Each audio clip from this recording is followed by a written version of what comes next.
Good evening, Saginaw. Welcome to another edition of Straight Talk with Kareem Bowen. I am glad to have you guys with us on today on this beautiful Sunday evening. The sun is shining.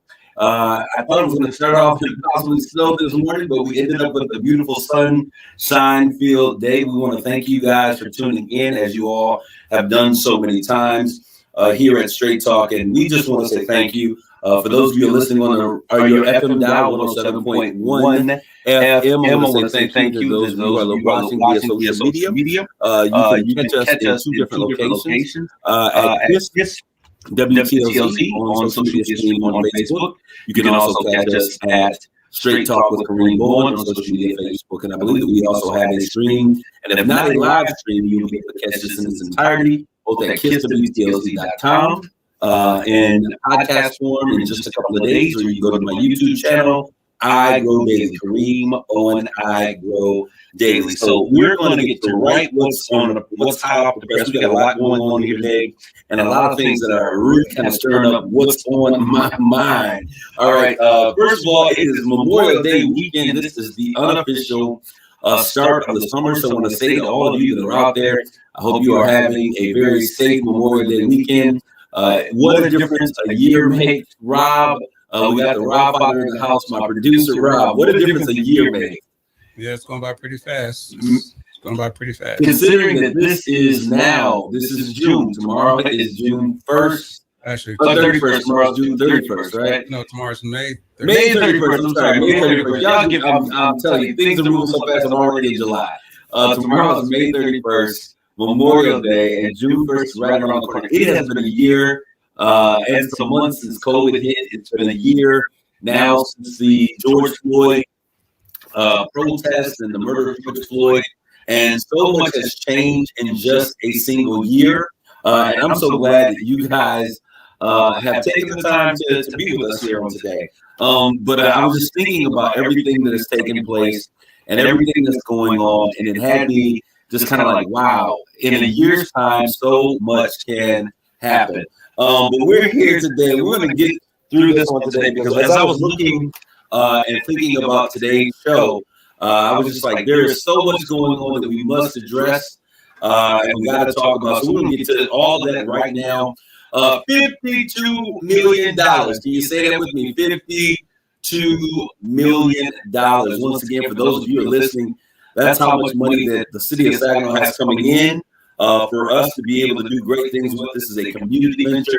I know you heard Charlie, Hampton, and Joyce Harvard talking about it in the last hour. We got a show on next week. Next Sunday, we will be talking from her show at 5 p.m. to the end of mine at 7 p.m., laying out all the details, giving you all the information that you need to know in terms of how to get to the money, to get to where the money resides. Hey, my favorite friend, my girlfriend, Bob Littles is out there. Happy Memorial Day to you as well.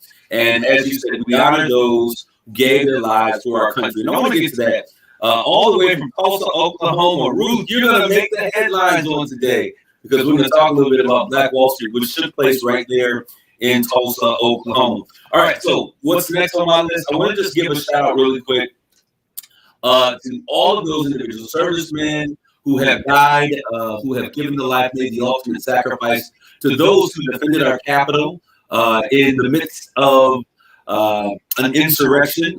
Now we think it's just a stroll to the park, as hindsight, I guess, would have it. But we want to thank all of those who fought off those individuals for the insurrection. I want to thank all of you officers and men of the law and who have served the nation, who were a part of everything, those who gave order for everything that took place on these past 13 months. Just thank you for all that you do and continue to do in your making America what I would consider a great America. So thank you very much. Also, Northwest Miami-Dade. Oh my goodness, Hialeah is the area. This is an area I've been to a million times. 2 more individuals are dead because of a mass shooting here in America. 20 more injured. This was something that took place outside of a banquet hall, I guess between 1 and 2 a.m. Early this morning, outside of a pool hall. And, this is continuing. I told you we have a massive issue. Either America is more angry than we've ever been, where there's a need for us to really begin to consider this gun legislation. And there's some need for some gun reform in our nation. This is, I think, the 12th and the 13th mass shooting since the beginning of this year. And this is something that we have to do differently. We've got to begin to engage this. We've got to have a conversation. We can't just fall to our respective corners and allow what is to be. But we've got to begin to create some dialogue. Let's come from the left, come from the right. Let's meet somewhere in the middle and have a real conversation, because it's our kids and our communities that are at risk. All right. Next, can you say voter suppression? If you can say voter suppression with me, then you are in the right place. Texas, the Texas Senate Republicans passed Senate Bill number 7 this morning, and it makes it a crime to send unsolicited ballot applications, not ballots, but ballot applications out to individuals so that they can, maybe do an early vote or vote by mail. All of those things are now considered to be illegal.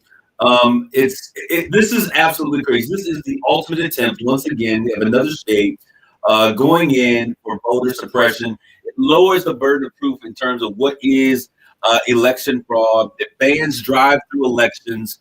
It cuts down the number of hours that they're open, cuts down Sundays, shortens the hours on weekends that they're available.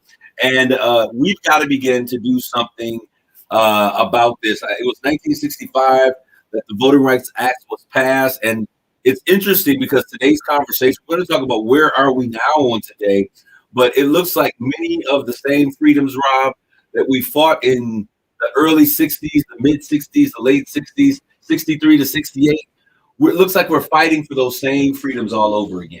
Yeah, it's just a different monster this time, though. Well, actually, the monster of a different color, and it's sad. I hope the Supreme Court steps in, but I have no faith in the Supreme Court at this point. So, well, one of the things about the Supreme, it's interesting you brought that up, was because Justice Robert, who was the Chief Justice, he created some legislation that happened a number of years ago that actually allowed for these things to take place. He made a ruling. He did a ruling. He did a ruling that allowed for some of these things to take place.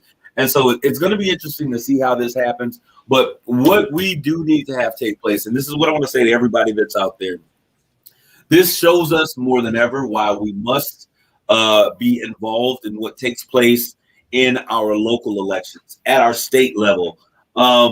We've got to begin to engage. We've got to begin to make sure that what happens in Michigan, for instance, we have a Democratic House and a Democratic president and a Senate. But the fact is that here in Michigan, Michigan has a Republican legislative body. And so there are a lot of things just like are happening in Texas and Georgia and Florida that Michigan is next on the roll. And if we don't begin to take note, it's bad. Remember Schoolhouse Rock, Rob? Yes. And Schoolhouse Rock used to teach us very basic principles, civic lessons, all of those things. Conjunction, junction, what's your function? I'm just a bill. I'm only a bill, and I'm sitting here on Capitol Hill. Well, it went through that whole process, and we were learning civics because we need to understand that what governs us mostly is what takes place in our state and our local levels. It starts there. It starts there. And so there's a lot that we come in, we see big ticket names and take big ticket parties, and we come out every 4 years and vote for a president. But then we live in a state that, one body that may not see how we agree, we allow them to take over because we don't understand the importance of those elections. Yeah, that's a concern that Amos O'Neill had when he was on here. I think it was Amos O'Neill was here that pleaded. No, it was Tim Pruitt who mentioned Terry Pruitt. Yeah. And Carl Williamson, who mentioned that we cannot have voter apathy now because we're coming up to the midterms. Man. And just like in college and high school, you prepare for your midterms before they actually come. You don't wait till the day of and then decide you're just going to blow it off. Right now, I'm afraid we're going to blow off the midterms right around the corner. Everybody's waiting for the final exam, but the midterm, it's the midterm and the final that make up your final grade. That was a good one, Rob. I'm going to get to some of these questions you guys are putting out there. Hello, Tulsa. Michael Thompson, city is getting 52 million. Yes. Why don't you mention the city schools are getting 67 million, and the county is getting 37 million. I think the county may actually be getting a few more dollars than that, Michael. We will be talking about it. We'll be talking about all of those things because all of those things are going to be intricate. Because even some of those dollars that the county will be getting, will be able to also apply for some. And I think Carly was on the show before. She was talking about how we have to apply, the governments have to apply for those other areas, and they'll be able to utilize some of those funds for what's taking place. So the commissioners now have a key role in terms of what is going to take place. Our city council, city managers, township managers, all of those individuals have to be brought to task to be asked, hey, where's our funds? This is what we think will be happening great in our community. This is what we need. Your voice is a weapon. It is a tool. So it's time for you to use it. Kelly Peaches, I see you out there. What are the parameters for spending the money? If you guys tune in on next week for Straight Talk, we are going to have community connections from 5 to 7. We are going to lay the whole plan out. I'll be reading this week to get up on all of the information, all of the details, so that you know how to move forward and how we can coalesce individuals around these ideas. The issue has to be prioritized. You're absolutely right, Sandra Coleman. Pretty much general urban aid, even though they call it COVID aid, a report will be on the front page of Michigan Banner on Tuesday. Thank you for sharing that information, Michael Thompson. Continuing in what's on my mind. I told you guys about that. Now I want to get back to this because Senator Joe Manchin, the guy from West Virginia, Barb Littles, if you're my famous co-host, if you're listening to me, this is your guy. You guys got to begin to put some pressure on him. I think that all of the Democrats, including our president, needs to say something. He has been protecting the idea of doing a filibuster. He won't do it. And we have seen the Republican Party literally, Donald Trump's Republican Party, because this is not a Republican Party that I've ever seen before in my life. We have seen this party not care about anything, party line, since 2016, we don't care about equality. We don't care about teamwork. We don't care about collaboration. We're going to do what we're going to do. He would tell you, and then he would do it. Joe, I know that you're out there, and your hope and your idea of a utopia, America, where parties come together, that is water under the bridge, my brother. So I think that it's time that you begin to understand there's going to be some things that you got to do. You got to rule hard. You've got to be fair. Those who are there that was surrounded, part of the Democrats are afraid of governing because they're afraid of what happens when they're out of office. No one else is considering this but you also. Senator Joe Manchin, come on, get off the fence. We see what's taking place. Our democracy is at stake. So you and those other on the fence Democrats who are a little afraid to being bold and being courageous and being, innovative, and doing something big. I love the idea for infrastructure that he's bringing, but we've got to begin to think, well, Rob, what are you going to say? Well, we need to plead to the Republicans who also believe in democracy. There's a lot of Republicans out there who won't go with the flow, who want to go with the right thing, but they want to go with the flow due to their political career. They need to put their political career aside and go at the democracy protection of what we're trying to do now. The voter suppression thing, they're all following suit because they're afraid of how it's going to affect them politically. Well, I say if it means you losing votes to protect the democracy that you love and believe in, then do the right thing as a Republican. Well, that's my thing, Rob. And this should make everybody mad. When has staying in power and keeping your position and being in authority and having these positions for life, when does that ever become a part of being a civil servant? And this is what's so crazy. People are so concerned about keeping their power and staying in their position that they're willing to sail America up and to allow our democracy to be destroyed and to be hijacked, literally. Really, where is your integrity? We have to have some integrity. I saw yesterday and I was so upset. Y'all excuse me, because I'm on my soapbox a little bit, but I was so upset the other day when I sat there and watched all of these Republicans who were running for dear life on January 6th, having a phone conversation and going off on the president, like, why are you calling and excited about this? They're coming in and they're shooting and someone's been shot.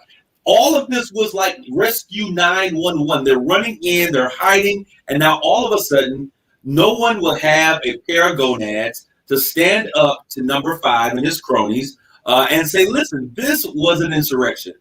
I don't care, Republican, Democrat, I don't care who you are.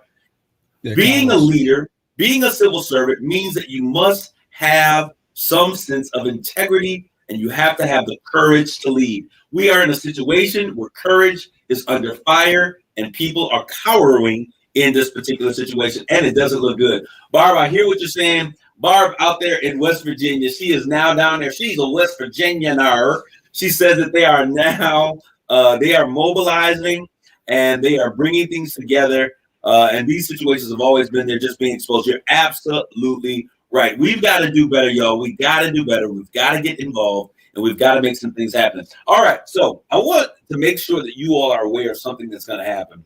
And this is something that I'm so excited. I've talked about Black Wall Street a couple of different times on this show and on my other show, United Shades of Gray, which airs immediately after this show. Rob, give the commercial because you'll do it a lot better than I will. United Shades of Gray air on our sister stations, WSGW FM 79, make that 100.5 if you're local, and WSGW AM 790 on our AM dial. And you can listen to it on WSGW.com at 7 o'clock. Thank you, sir. I see he does it a lot better than I always give me these part of letters as letters from somewhere else. But what I want to say is this. I've been having conversations, and you guys probably should tune into this show. This show is it's an interesting show over the past 3 weeks. We should mention though that what you're listening to, the last, I think you're on series 3. This is number 3. Yep. All the shows are listed on the WSGW on your website. Yep. United Shades of Gray, so you can follow the series of what's going on with the special series that Kareem is running on United Shades of Gray, which is tied to this show, I should add, because absolutely both are related. So don't think you go a whole different pattern with Straight Talk versus United Shades of Gray. They're the same host, and the show is kind of a little bit different, but still along the same lines. The audience.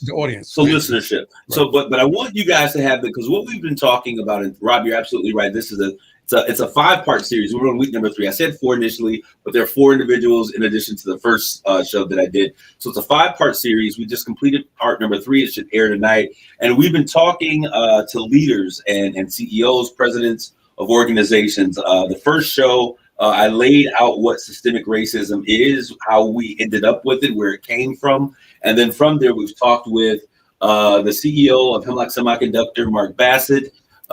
Then we also on this past week talked with the CEO and president of TriStar Trust Bank, Gene Pickelman, and we have Don Vachon from SPSU coming up. And we're going to talk about what these leaders are doing to change the system so that racism no longer exists in those systems. How are they dealing with these things? How are they addressing them? One thing that I want to say to you guys is that I need you to understand that there are a lot of people who do not believe that there is a such thing called systemic racism. There's a lot of people that believe that really the real issue that we're fighting and the thing that we're dealing with is really the dissolution of the Black family. That is something that we're going to talk about.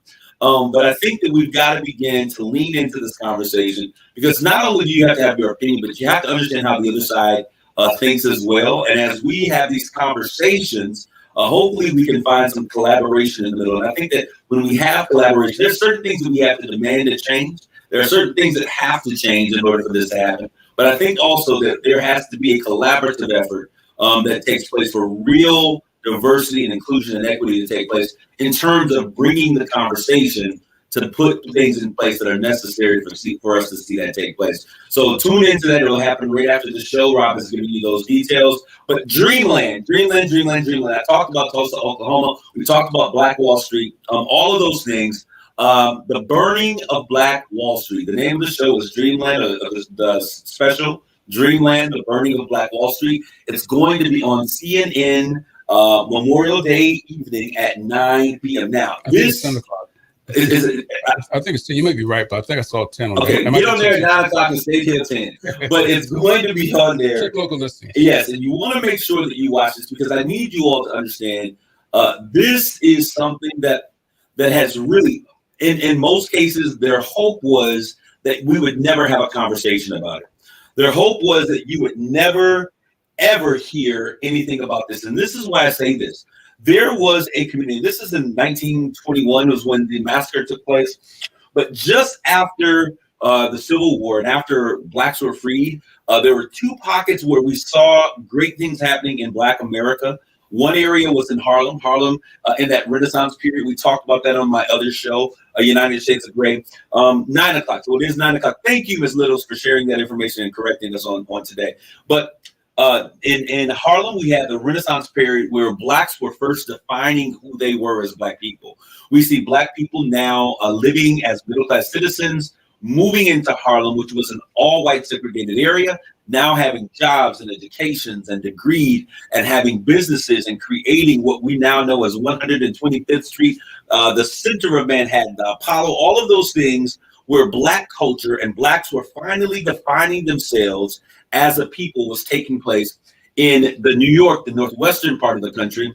But the greatest and the most untold story was what really was taking place in Tulsa, Oklahoma, the Greenwood district. In there, this was where the largest number of African Americans post the Civil War had found them. It was the place to be. We saw 50 square blocks of businesses and homes, and you could literally do anything that you wanted to within that area. There were banks and beauty parlors and what do you call those places? Laundromats and everything that you could have, factories and stores and everything that was necessary for a community to be self-sufficient was taking place in Greenwood, this Greenwood district. And because of an altercation of, a young boy, a Black boy and a young white girl, something happened. No one knows what happened. Only these were teenage kids. The girl screamed. And of course, the young Black man, understanding the times, he ran.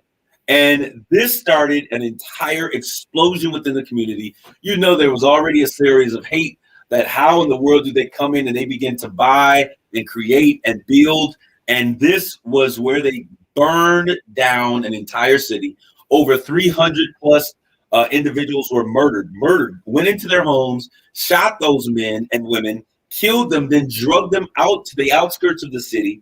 They created these mass graves and put them in them and burned them, did not keep records because their hope was that there would be no understanding or no recollection or record to determine whatever happened in that. Black folks didn't own businesses, that blacks didn't own banks, that Black people did not own, stores and factories and funeral parlors. And we see that now being uncovered with this new generation of individuals who are telling these prolific stories of what it meant to be Black in America. One other thing that I'm going to tell you is an amazing thought. So that's the Greenwood district. That is dreamland. It is a story of the burning of Black Wall Street. Also, the Tulsa Massacre, that is what happened.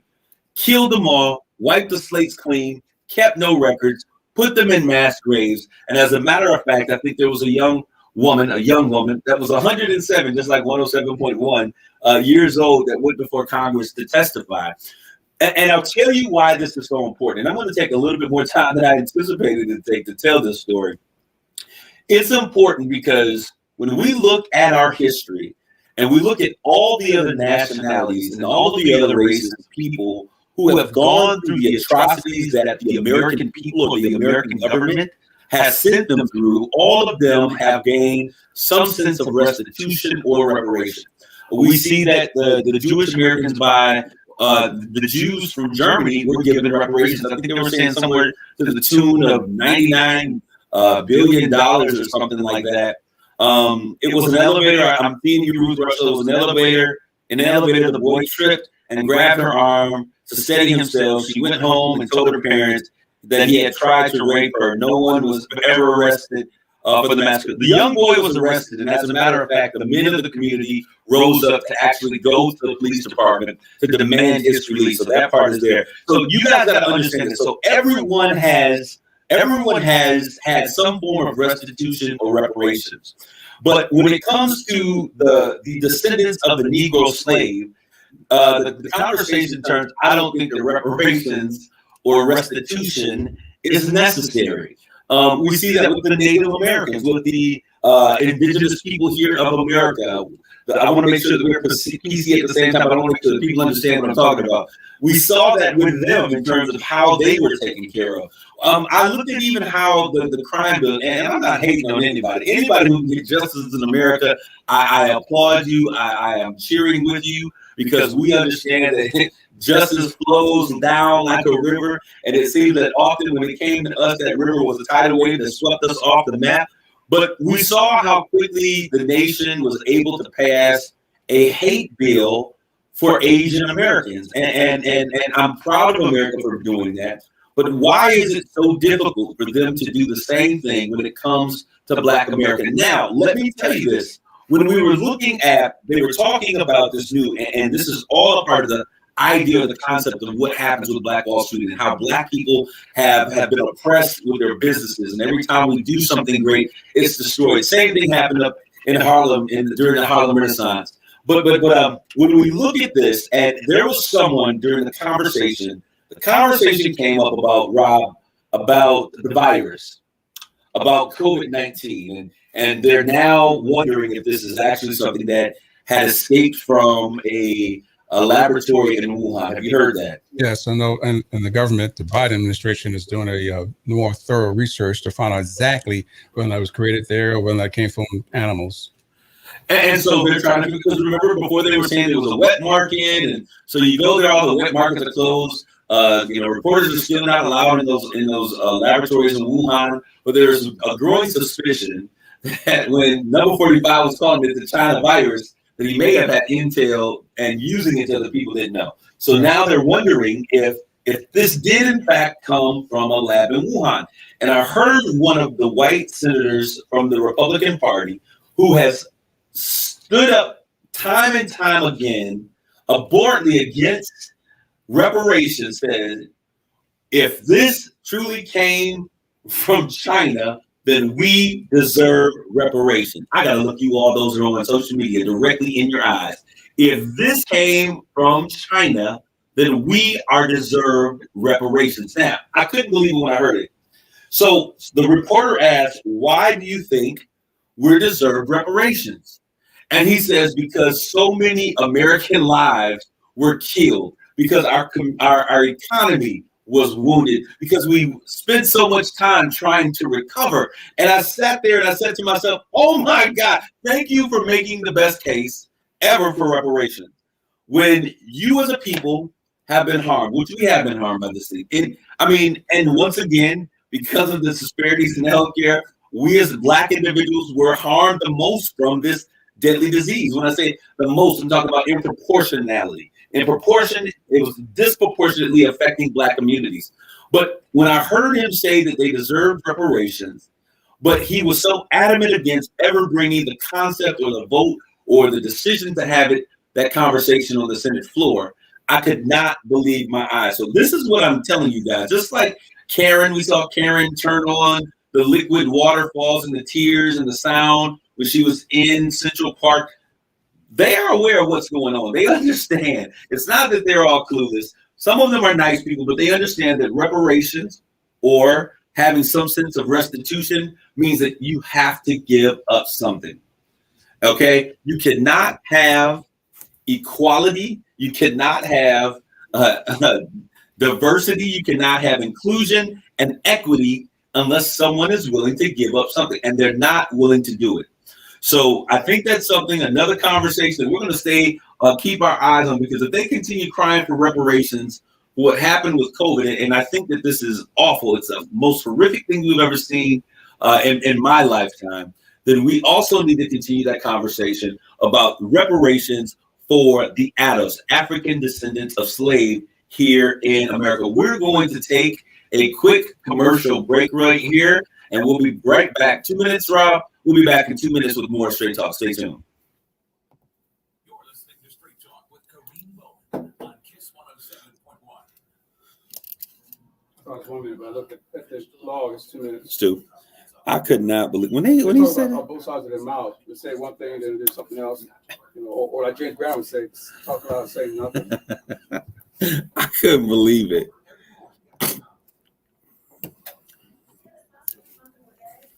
Muffin or bacon bacon, egg, and cheese biscuit. Any two for just $5. Breakfast hours only. Single item at regular price. Price of participation may vary. Can I be found? So far, COVID is over in Michigan. In this studio, she can come and host this show now. Who's that? So tell Barbara that COVID is not. It's over in this studio. She can come host the show now. Co-host the show. She can do that from home. Cause she's in West Virginia now. Yeah, I know. Yeah.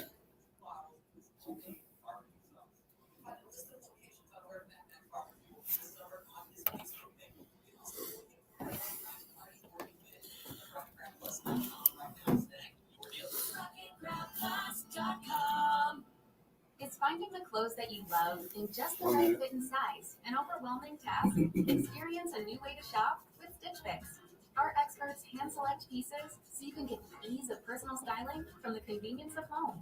Every piece is curated just for you, for staying home or on the go in your unique style. With Stitch Fix, there's never any subscription required, and it's delivered right to your door. Get started today at StitchFix.com. Stitch Fix, your style delivered. This is our shot at all those postponed weddings, birthdays, and holidays. Our shot at getting back to work. The COVID-19 vaccines are ready, and so is Walgreens, with pharmacy experts ready to help you get it safely for free. Because this is our shot at getting back together. Schedule yours today at walgreens.com/our shot. No cost to you with most insurance or government assistance. Vaccine subject to availability. State, age, and health-related restrictions may apply. It's Straight Talk with Kareem Bowen. Hey, this is Kareem, and we are back with more of Straight Talk. I want to get to what we're going to be talking about today. My real conversation is, where are we, America? Where are we as a community, Black folks? I want to know, how far have we truly come over the last 100 years, the last 50 years even, as we begin to look at all of the things that are taking place, as we look at COVID, as we look at where we are as a people. George Floyd protesting for social justice and reform again. We're protesting for equality. As I said at the top of the show, much of what we've protested and marched for in the past, we find ourselves marching for all again. So today's topic for conversation is, how far have we really come as a people? I wanted to say on April 4th, 1968, Dr. Martin Luther King Jr. was assassinated in Memphis, Tennessee. We all, those of you who are alive at the time, you remember where you were. I've heard the stories and the testimonies. He was assisting the sanitation workers during a strike over a half a century ago. This is crazy. Wholesale racial integration back then was just now getting underway. We are now just seeing Black voters in 1968. All of these things are finally just taking place. We're moving into neighborhoods that were only reserved for white individuals. We're going to colleges and universities, and now entering into careers once reserved for white America only. Now, I'm too young to remember those days, but my guy, the Rob father here, he remembers quite well. I'm just a young spring chicken, but Rob, I'm sure you remember these days, 1965, 1960. I don't know how young you were at that time. I was 5 years old. He was 5 years old, but you remember, I remember things when I was 5.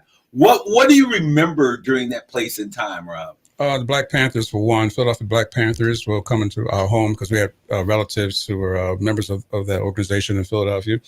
The food giveaways they would do, the constant meetings they would have from time to time. On the news, constantly airing the civil rights movement about Martin Luther King and several other people who were involved at that time. It was a interesting moment. As I remember as a kid there, it seemed like an innocent time, but we were reminded that we were Black kids. My foster parents was in my second foster home at the time, and we were constantly reminded at that time that we were, Black kids, had to be careful. And as we moved on, I remember going to from an all-Black school, as they did busing from one neighborhood into mostly white neighborhood. And as the years went by, every year somebody got out of every summer the school ended. My friends would say, we're moving. So I saw the major white flight as a young child, 5, 6, 7, 8, 9 years old. That's what I remember about the 60s. It's interesting to hear you recount those things, because I listen to those things. And one thing that I remember, my grandparents, my grandfather, my grandmother, even things my mom was saying and my stepdad, is that they remember days like when Martin Luther King. They remember where they were when MLK was killed. They remember, what was going on when JFK, who was another proponent for issues concerning Black America and just really fairness across the nation. They remember those days, and those days were riveting in their childhood in terms of how they could remember this. And that it impacted them in such a way that they'll never, ever forget those. Was it 68? I think 68 when Martin Luther King. I'll never forget my foster mother crying her heart out. They shot him. They killed him. I was too young to hear about the Kennedy thing. I was just 3 years old then. But when Martin Luther King was killed, oh my gosh, I've never seen such love for a man, for a person who I did not know personally, but I knew what he was doing in our community, as a Black community. Well, it's the love that we have for our heroes, right. For people who are willing to stand up for injustice and really stand up against inequality and make a difference in our community. And by this time, now, numerous African Americans now hold positions of power, from mayor to corporate CEOs. And yes, once upon a time, we had a Black president. Yes, now. Even when we look at our armed forces, all of those things are really in a different place than where we were in 1968, Rob.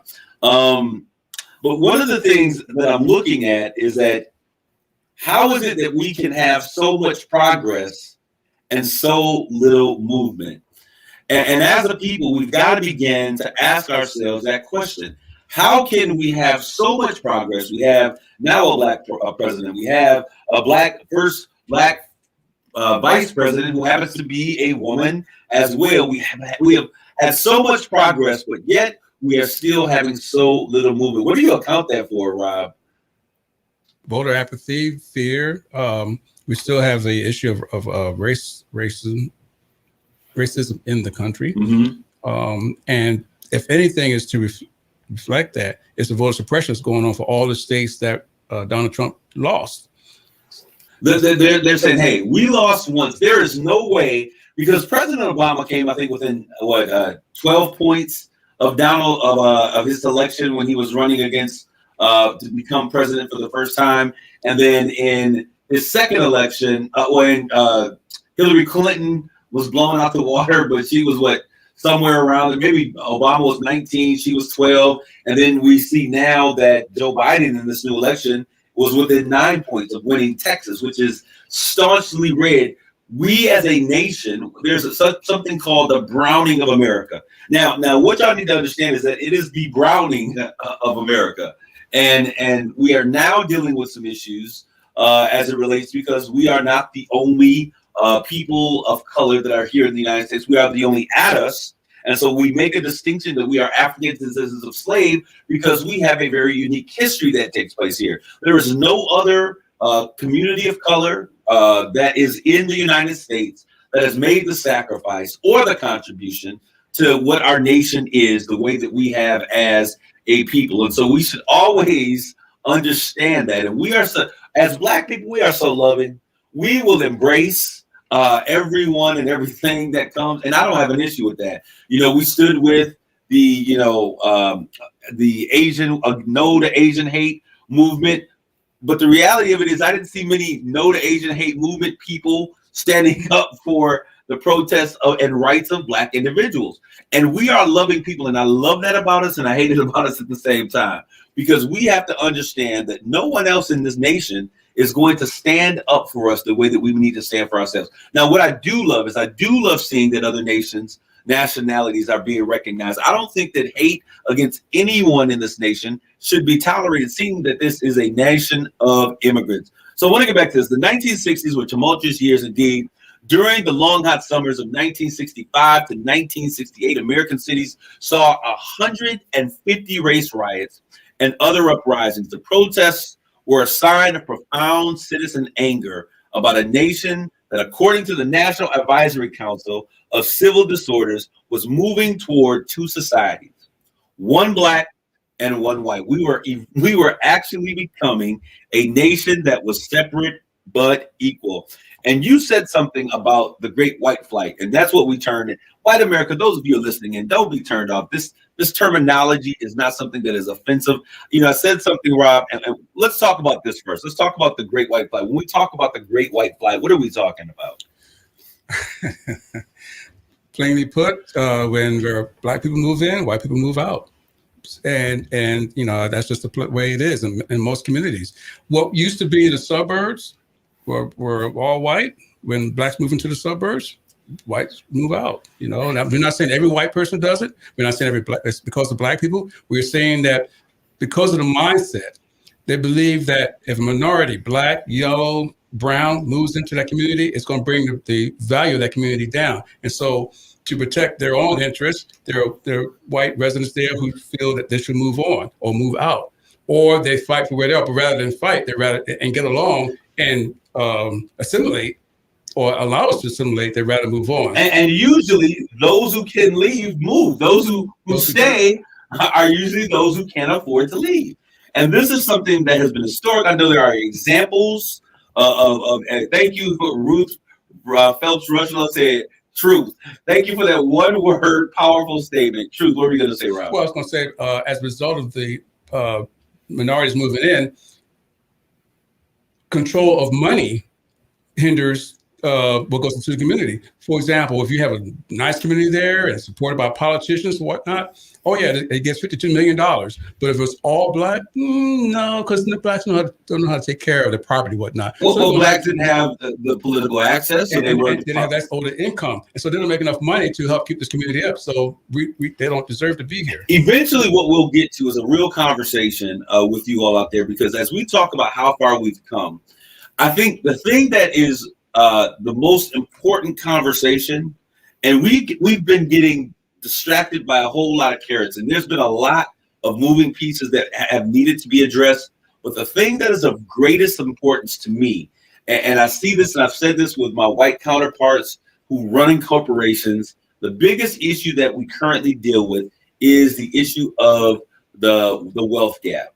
Yes, that is in effect the greatest issue that we have, and as we look at how we're going to begin to address that, because one of the things is that we were definitely economically separate but equal. In 1968, I want to say this: just 10% of white people lived below the poverty level in 1968. All right, while 34% of African Americans in that same time frame did. That is 3 times the detriment toward African Americans as it relates to poverty. Likewise, 2.6% of white job seekers were unemployed.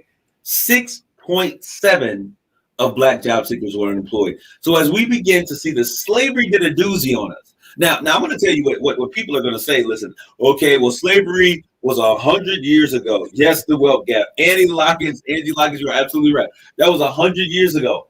But if I got a 50-year head start or 100-year head start, don't you think at some point, I mean, the fact that I could run and beat a couple of your people should be a signifier that I am as talented, I am genius, I am powerful, I am able. And I think that that's the thing, Rob, that people see. They see the fact that if we were to put this on an even playing ground, these people would be dangerous. Look what happened in Tulsa when we allowed them to be alone, when we allowed them to have their own land, when we allowed them to acquire wealth, when we allowed them to build and to attain businesses and to create communities and empower them with education. When they've been left alone every time in our history, they've done nothing but thrive. Black America, I need y'all to say this, and this is no knock to anybody white out there. If you're offended, you need to take a long, deep swallow, grab yourself some water, and take a drink. Because the fact of the matter is, Black Americans have shown that you are tenacious, that you are strong, that you are a powerful nation. And the thing that I loved about it is that the unity that we saw in our communities. I'm going to tell you all right now, I am so excited. One of the things that I am pumped for right now is because I see a very similar nostalgic of Black Wall Street, but nostalgic of the Harlem Renaissance. I see that same mentality resting again in our communities. And what are you going to say, Rob? Martin Luther King's words come to mind here. This is probably what he had in mind when he said, someday our people will be judged not by the color of their skin, but by the content of their character. And not only with that character factor comes with their intelligence level too. I tell my son the same thing all the time. Gee, you're a black man, you're a smart black man, but that's all people see in the beginning until you open your mouth, until you see what you can do and what you've done with your life as a person, not as a black person, as a person, period. So, well, there's a term called microaggression. Right. And so we have not only had to deal with all of these issues, now we're dealing with systems. And I told, I said this before, and I know y'all, I know family, come on, we gonna have a family conversation. Y'all get the fact that if we were only 3/4 human when the Emancipation Proclamation was signed, which was after the Constitution of this great nation was signed, which are the founding articles of how our systems were created. If we were considered 3/4 human, there's no way that we could ever say in our worlds that there is not racism in those same systems, because those systems were created when it was okay for us to be considered chattel, where we could be sold as common animals on a farm. So this exists in our systems. So what we need to be able to do as a people, because I'm going to tell you, nobody's going to feel sorry for you. Nobody's going to come to your rescue. I say this a million times. Stop looking for the government or some other entity to fly into our communities with an S on its chest to make a difference, because it's not going to happen. We see that. If it was going to happen, it would have happened by now. So we've got to begin to understand something very profound. If you did it before, you can do it again. Ty Tribbett wrote a song. He's a gospel artist. If you did it before, you can do it again. If he did it before, he can do it again. We have to understand that we have the ingenuity, the know-how, the understanding, the intelligence, the vibrance, and the resilience as a people to rise up, not in anger, but to rise up into great success. That when we begin to come together, I say this all of the time, that we can't allow petty disagreements to separate us. We can't allow the things that are issues for other communities to be our issues. And we always take on all of the issues of the world, and we neglect the things that are vital to us as a community. Right? We have our own issues. If you just know your history, if you study your history, if you study what's around you, if you take into effect how things can affect you and put aside the pettiness, you realize that we have a lot of issues we can resolve and that we're working on resolving. Period. Absolutely. We got to deal with it. So let's talk about a year before Dr. King's death. Others began organizing a poor people's campaign. All right. And this was to dramatize the plight of America's poor of all races and make very clear that they are sick and tired of being sick and tired, and they are tired of waiting for a better way of life. Okay. On May 28, 1968, 1 month after King's assassination, the mass anti-poverty march took place. This was led by Ralph Abernathy. He was the guy who came in his undertaking and began this march, and they set up a tent city in Washington, D.C. Why? Because that's where poor people live. They live in tents. So they said, we're going to bring the things that you hide in the corners of your cities, we're going to bring it smack dab and put it right into the seat of the government. What are you going to do about it? And I don't know what is going on. Yes, look at ATL. What is going on with us as a people? We've gotten to a place that we have become okay with my four and no more making it. We've come to a place that, everyone wants to live the dream of the Huxtables. Wake up. Everyone wants to live the dreams of the Huxtables, with a dog named Spot, with a picket fence, 2.5 kids, according to what the government census says. And we have stopped the concept of village development. What are you going to say, Rob? Oh, you're on point. You're on point. Keep going. Okay, so we have to get back to this community sense that what is good for one is good for all. And injustice anywhere is a threat to justice where? Everywhere. Just because you made it out the hood doesn't make it all good for everybody else. So we've got to get back to this understanding. Sankofa. That means that we're going to reach back towards our greatness as we push forward. And we've got to begin to embrace that rich history of communality and community that we have had for so very long. All right, so now we look at this. Where have Black people progressed since 1968? We have gotten our own fair share. Have we gotten our 40 acres and a mule? Rob, I'm still walking. I ain't getting no 40 acres and a mule. I would like to have a pony one night. I mean, we didn't get a 40 acres and a mule. It didn't happen. And in some ways, we barely budged as a people when we look at where we are financially and economically. Poverty is still too common.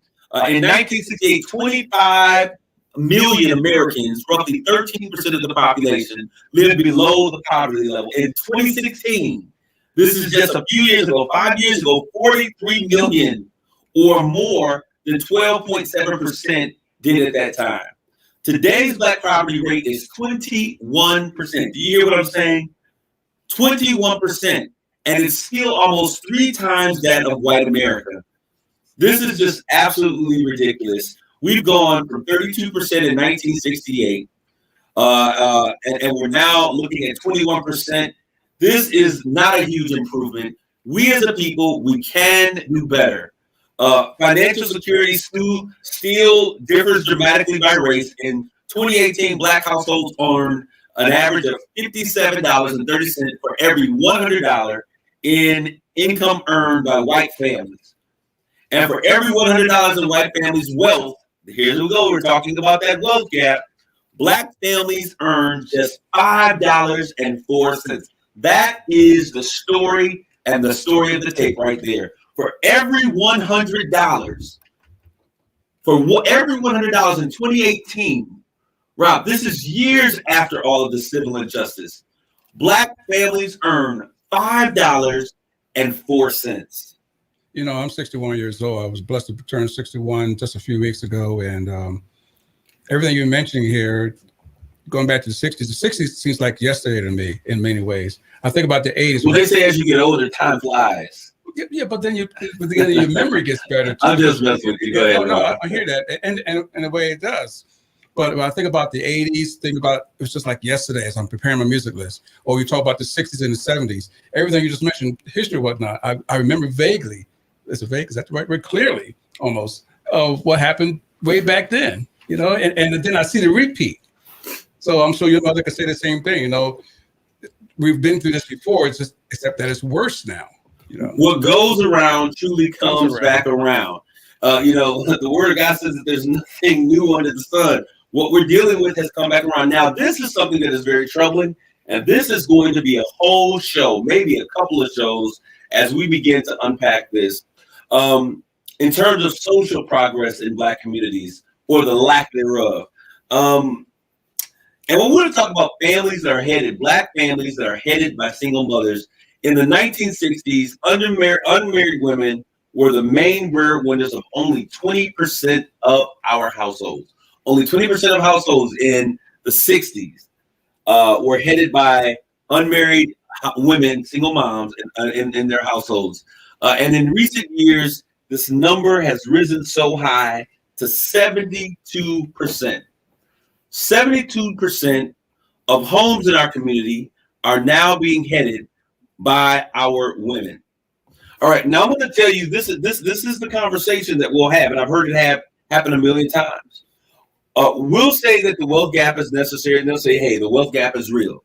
We'll say that systemic racism is one of the issues that we are yet having, profile racism in our systems, and they'll say, no, the biggest issue for Black America is not systemic racism, it is the denigration of the Black family. Rob, you've heard it, I've heard it a million times, and I'm going to tell you, I have to agree that this is a serious issue in our community, but we understand why our communities are this way, because there were systems that were put in that individuals who did not understand our systems, or maybe it was a trap, it was a trap 22, what is it called? Catch 22. Catch 22. You know, we're going to come in, you about to make some folks mad. Well, if I make some people mad, maybe we'll get it right. But the fact of the matter, absolutely, the truth hurts. If I'm stepping on your corns underneath your Balenciagas, then just say ouch. And those of you who know what I'm talking about. But the fact of the matter is this. When we look at this, we understand that our communities, through certain systems, through the welfare system, were actually paid and actually given benefits when they were in single-parent homes. It was a situation in which the more kids you have, the more we celebrate you and the more we give you to take care of yourself. Now, this is a system, a welfare system that is dangerous to our community because it is a trap. But this is what they provided us in terms of social welfare and social reform. And so now we see that those same understanding of those same things that divided us, now we're finding that our communities are 72% headed by Black women. Now, that's one of the issues. So the government and how they dealt with us was an issue. But the other issue, and I gotta look y'all square in the face, and those of you who are on the radio, I'm talking dead between your eyes. The other issue is our communities have begun to lose our value as it relates to the value and the importance of marriage. Yes, I said it. You might get mad, but this is straight talk. We'll give it to you straight, no filter, no chaser.